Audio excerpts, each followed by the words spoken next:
Hello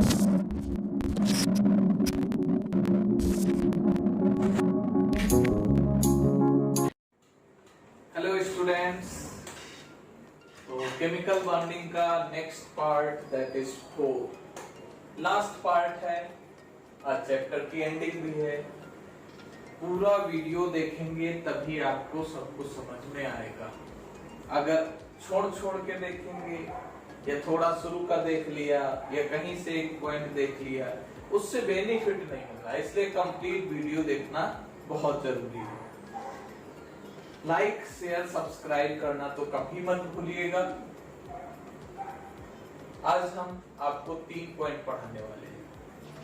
एक तो फजन्स rule क्या है, valence shell electron pair repulsion theory यानी VSEPR थियरी, और एमओटी नहीं है, MOT यानी कि मॉलिक्यूलर ऑर्बिटल थियरी। ये 3 पॉइंट, ये 3 टॉपिक छोटे छोटे आपको पढ़ने हैं। स्टार्टिंग करते हैं हम आज की फजन्स रूल। फजन्स रूल या फजांस रूल क्या होता है ये? इससे हमको पता चलता है हमारा मॉलिक्यूल कितना आयनिक है और कितना कोवैलेंट है।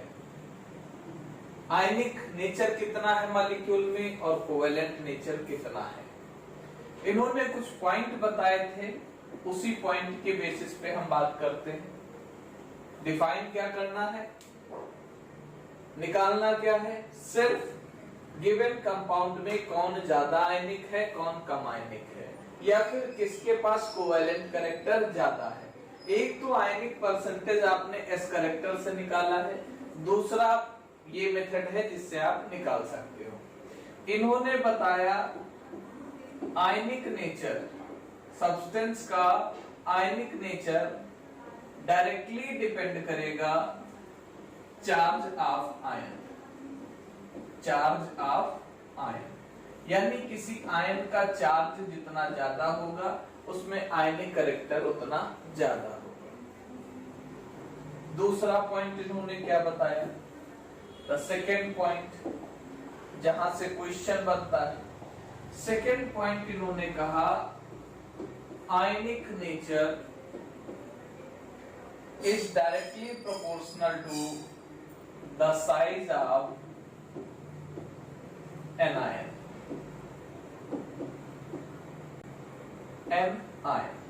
और दूसरी बात एक और बताई इन्होंने, वो क्या, ionic nature inversely proportional to the size of cation. यहां से क्वेश्चन बनता है, यहां से क्वेश्चन बनता है। क्या क्वेश्चन है देखिए, क्वेश्चन बनता है, हमारे सामने लिखा है NaF, दूसरा कंपाउंड NaCl, तीसरा कंपाउंड NaBr और लास्ट कंपाउंड NaI। हमको बताना है इसमें सबसे ज्यादा आयनिक कैरेक्टर किसके पास है। कैटायन सब में सेम है, कैटायन तीनों में एक ही है। इसका मतलब cation is not responsible to identify the ionic character of the given compound. ये गिवन कंपाउंड में कैटायन रिस्पॉन्सिबल नहीं होगा कि इसका आयनिक परसेंटेज कितना होगा। anion is responsible because anion is different in different compound. तो साइज ऑफ anion यानी जिसका साइज anion का बड़ा होगा उसका आयनिक कैरेक्टर ज्यादा होगा।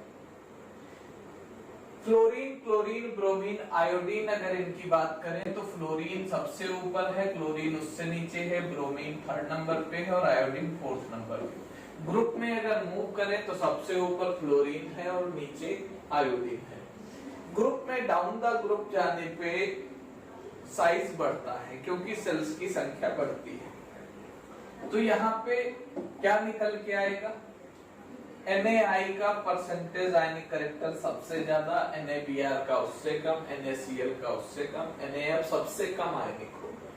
इलेक्ट्रोनिगेटिविटी F का सबसे ज्यादा है but the ionic character is least in NaF।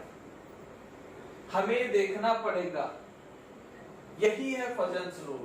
दूसरा क्वेश्चन अगर हम आपसे शेयर करें तो सेकंड क्वेश्चन में हम एनायन सेम रखें, जैसे LiCl, NaCl, KCl।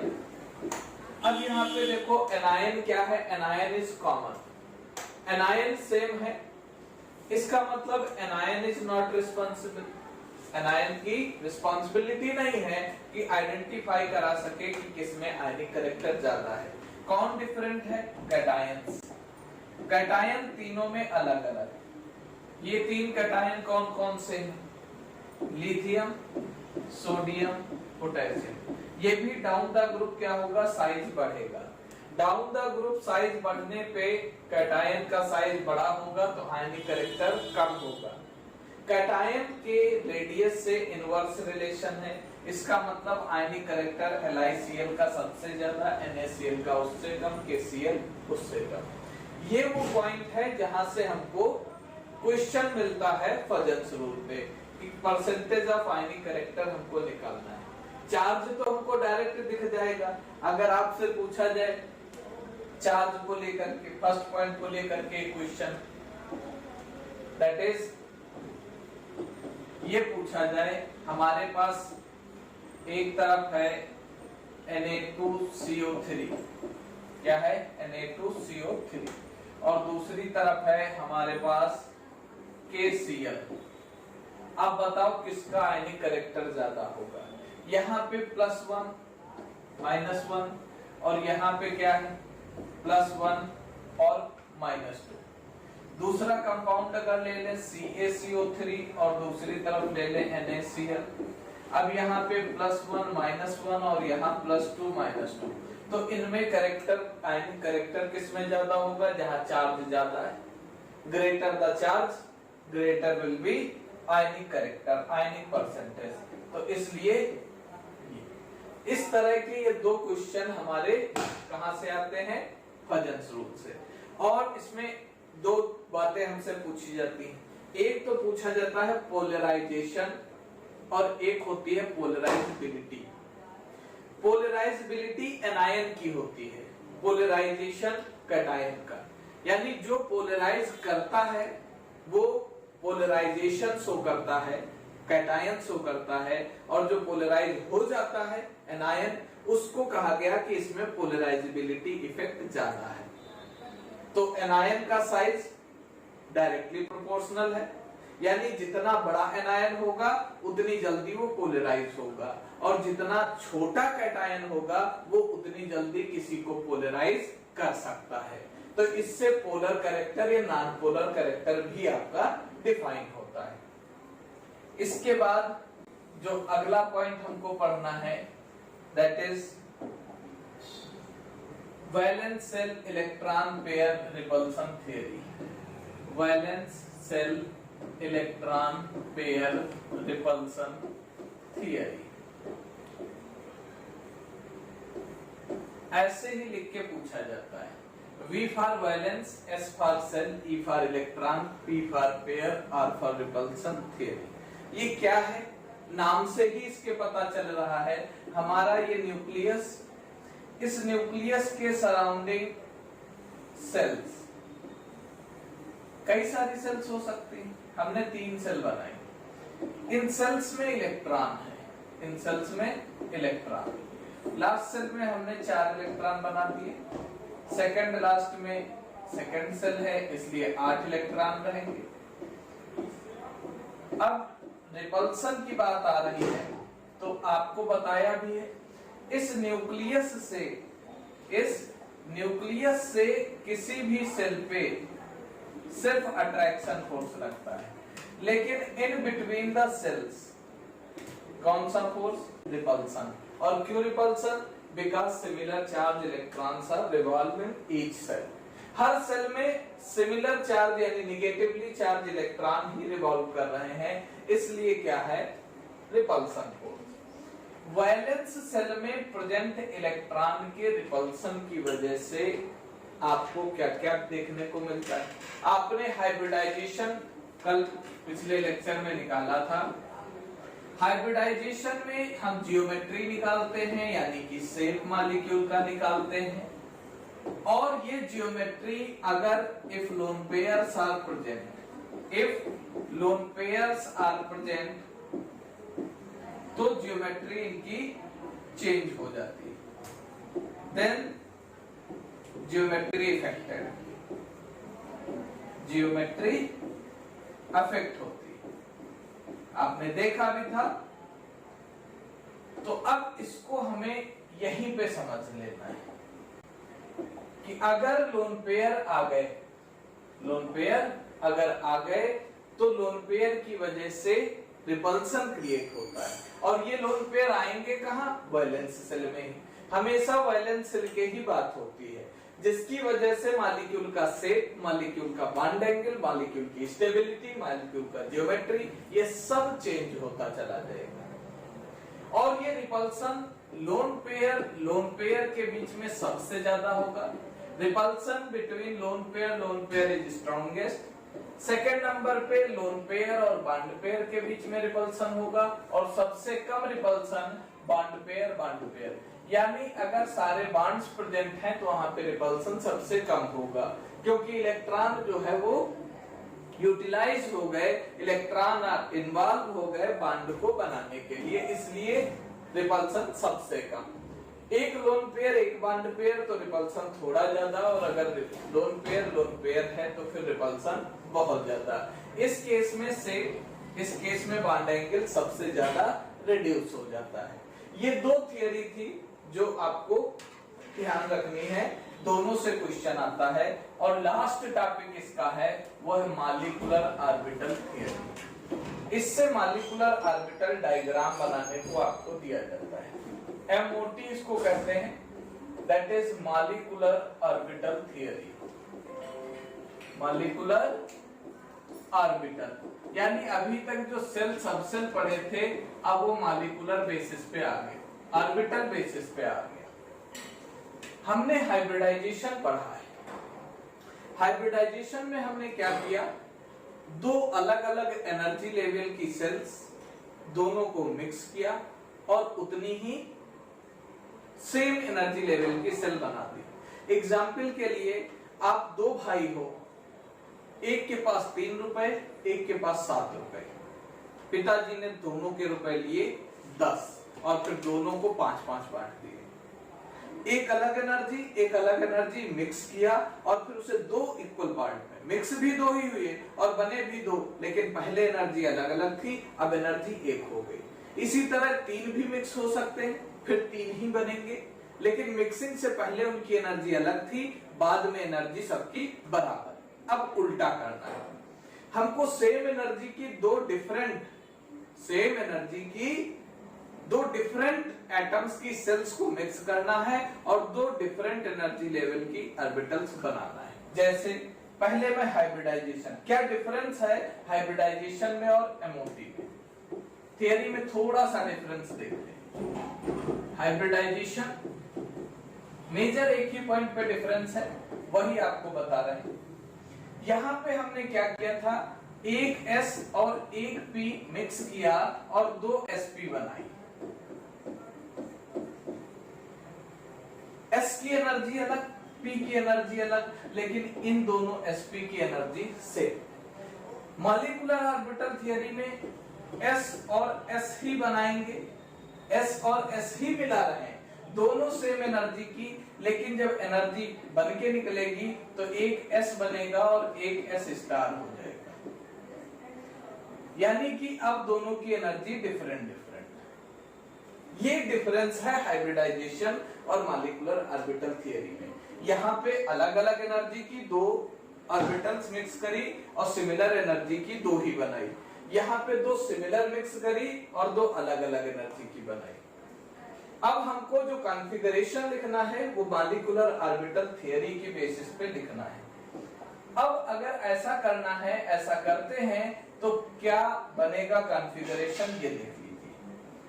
एक एक करके हम तोड़ते हैं। यहां से हमेशा नीचे से ऊपर की तरफ ही डायग्राम बनाएंगे, ठीक है?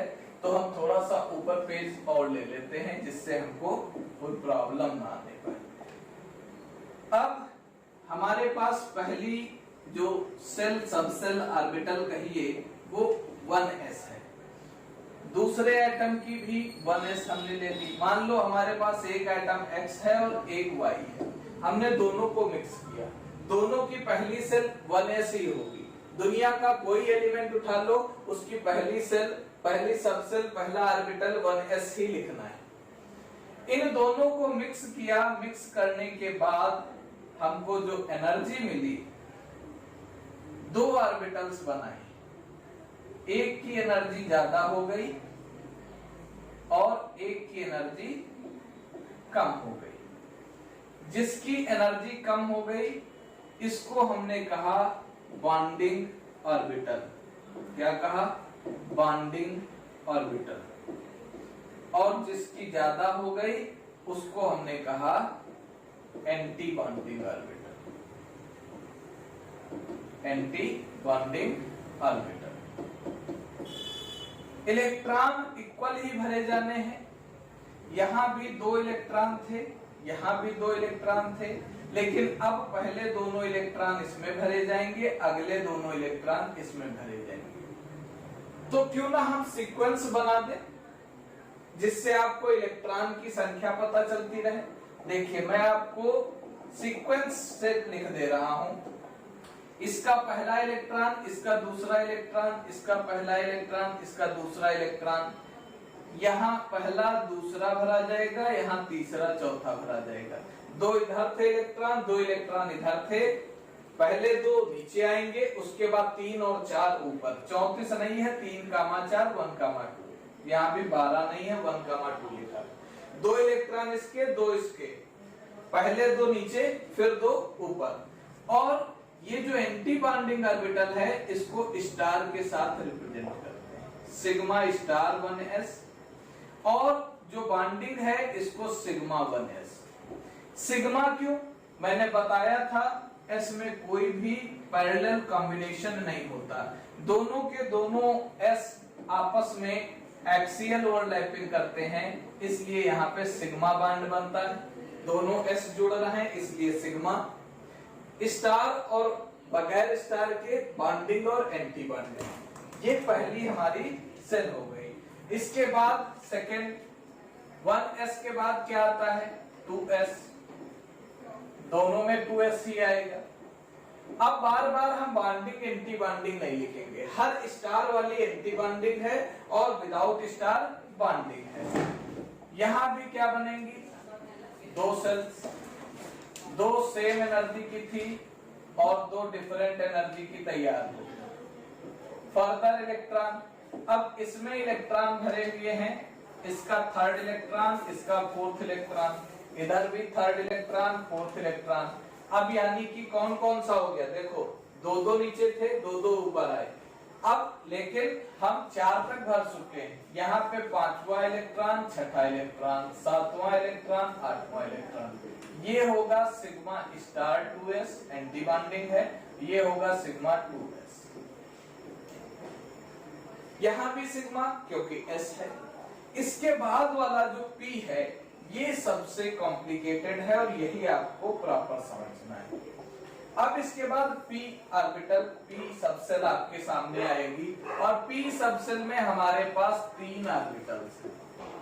एक है px, py एंड pz। इधर भी 3 px, py एंड pz। अब थोड़ा सा ध्यान दीजिएगा यहीं पे, एंटी बॉन्डिंग ऑर्बिटल जो बनेंगी, 2 ऑर्बिटल सेम बनेंगी एक साथ और एक टॉप पे रहेगी।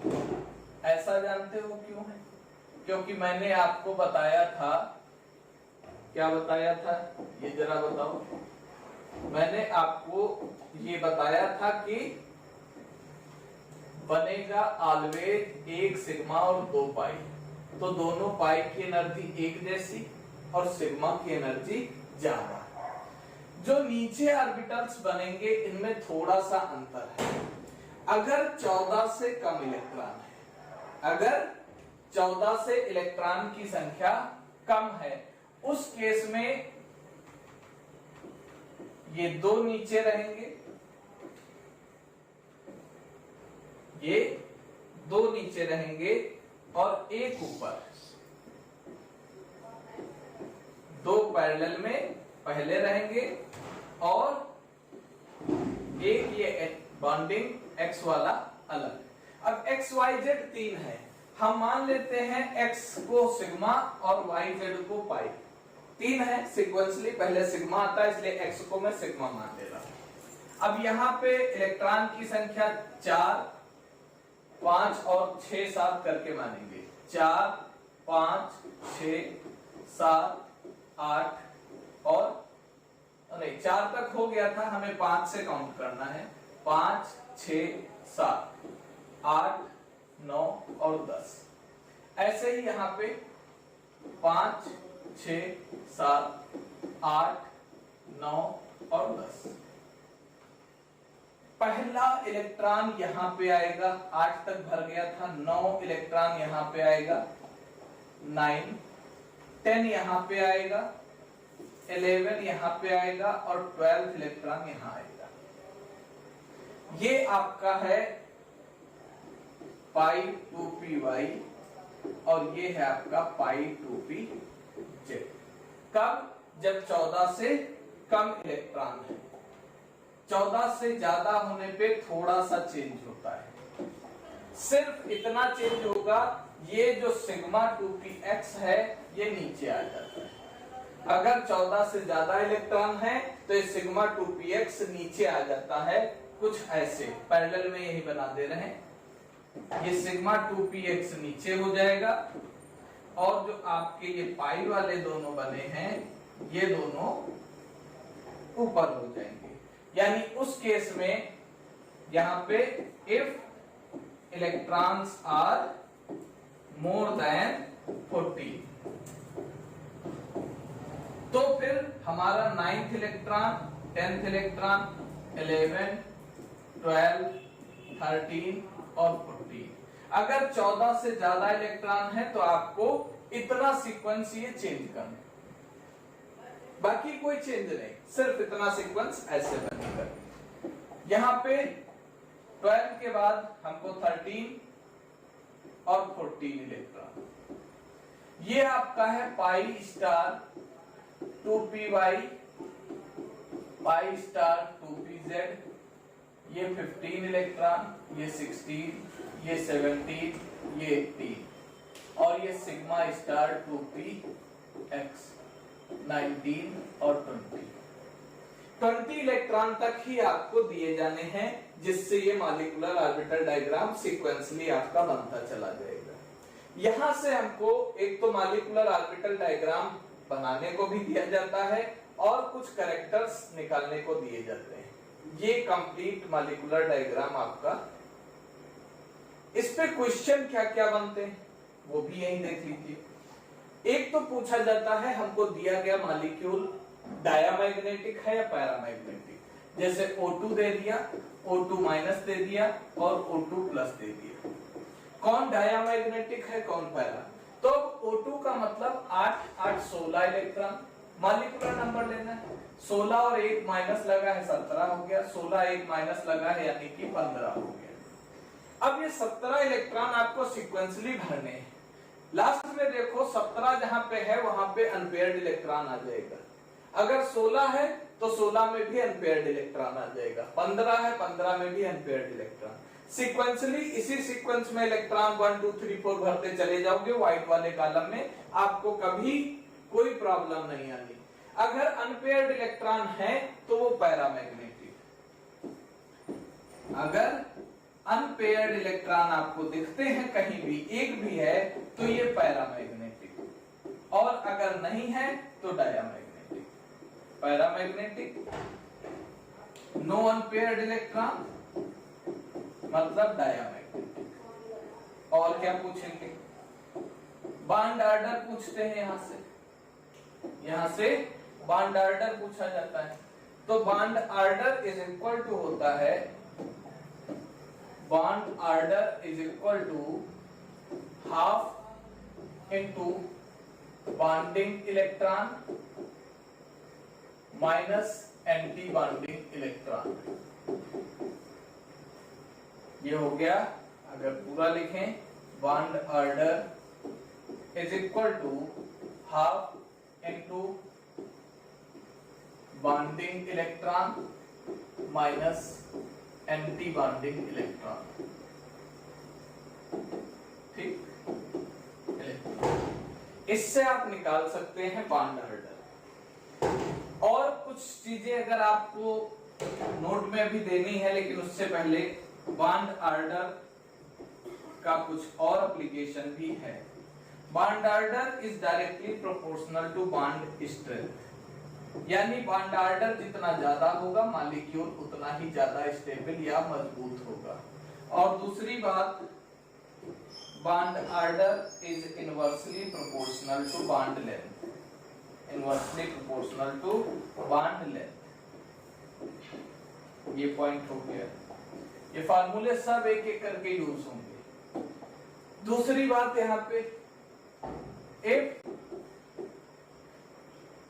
electron is equal to or greater than 40, then bonding electron is always 10।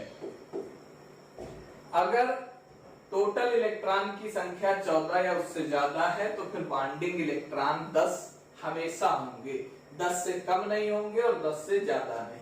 तो इससे अब बॉन्ड ऑर्डर आपको बहुत आसान हो गया। जैसे 18 है, बॉन्ड ऑर्डर निकालना है तो 10 माइनस 8/2 यानी कि 2/2 1 हो गया। 18 में 10 तो बॉन्डिंग हो गए, बचे हुए 8 एंटी बॉन्डिंग हो जाएंगे।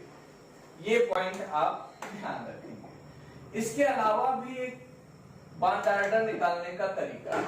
अगर 20 से ज्यादा हमारे पास है, जैसे कि हमको दे दिया PO4 -3 मॉलिक्यूल या CO3 -2 मॉलिक्यूल या SO4 -2 मॉलिक्यूल, इस तरह का कोई मॉलिक्यूल दे दिया और कहा इसका बॉन्ड ऑर्डर बताइए कितना है। तो ऐसे केस में अब अगर निकालें तो इनका मॉलिक्यूलर नंबर 24 + 6 + 2 यानी कि 32, और हम निकाल कितने तक सकते हैं? 20 तक।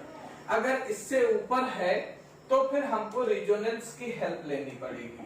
रेजोनेंस आपने स्ट्रक्चर बनाया है पिछले लेक्चर में, वहां से हमको थोड़ी हेल्प लेनी पड़ेगी। Bond order is equal to, ये हो जाएगा total number of bond between 2 atoms, इन्हीं 2 एटम के बीच में, upon total resonating structure. Total resonating structure यहां से निकल के आता है बॉन्ड ऑर्डर। जैसे CO3 का स्ट्रक्चर आपने बनाया था उसी को हम बना के देख लेते हैं। अगर CO3 -2 का स्ट्रक्चर बनाए तो पहला ये बनेगा, ये -4 इधर भागेगा, ये यहाँ आएगा, तो अगला स्ट्रक्चर जो बनेगा वो CO-, यहाँ डबल बॉन्ड हो गया, ये माइनस हो गया। अब ये -4 यहाँ टूटेगा और ये यहाँ क्यों टूटेगा, ये पिछले लेक्चर में हम बहुत डिटेल में बता चुके हैं, इसलिए अब यहाँ पे हम डिटेल नहीं बता रहे। ये 3 स्ट्रक्चर बनेंगी। टोटल नंबर ऑफ बॉन्ड, मान लो हमने 2 एटम फिक्स कर लिए, कौन से? ये कार्बन और ये ऑक्सीजन, तो 2 बॉन्ड यहाँ, 1 बॉन्ड यहाँ, 1 बॉन्ड यहाँ। टोटल बॉन्ड कितने हो गए? 4। स्ट्रक्चर कितनी? 3, यानी कि ये इसका बॉन्ड ऑर्डर। बॉन्ड ऑर्डर कभी निगेटिव नहीं आएगा, बॉन्ड ऑर्डर 0 नहीं आएगा। अगर बॉन्ड ऑर्डर 0 या निगेटिव आता है तो फिर मॉलिक्यूल कभी भी एग्जिस्ट नहीं करेगा। Bond order never be negative और 0। अगर ऐसा है तो हमारा मॉलिक्यूल एग्जिस्ट नहीं करेगा। यहाँ पे आपका 4th चैप्टर कंप्लीट होता है। इसके बाद आपको स्टेट ऑफ मैटर पढ़ना है। उससे पहले पूरा लेक्चर आप देख लीजिए। आपको पीडीएफ नोट्स www.chemistryadi.com वेबसाइट पे पीडीएफ अपलोड है, आप वहां से निकाल सकते हैं और बाकी लेक्चर एक्सप्लेनेशन यहां से सुन सकते हैं। अगले लेक्चर के लिए इंतजार करिए state of matter. Thank you.